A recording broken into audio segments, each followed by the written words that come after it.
की ओबीसी असताना बीजेपीला आपला असताना पक्ष त्या ठिकाणी मानतो.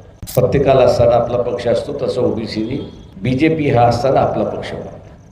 म्हणजे सर्व ओबीसीच्या कार्यकर्त्यांनी आपल्या समाजामध्ये याची चर्चा केली पाहिजे की नेमकी बीजेपीची भूमिका काय.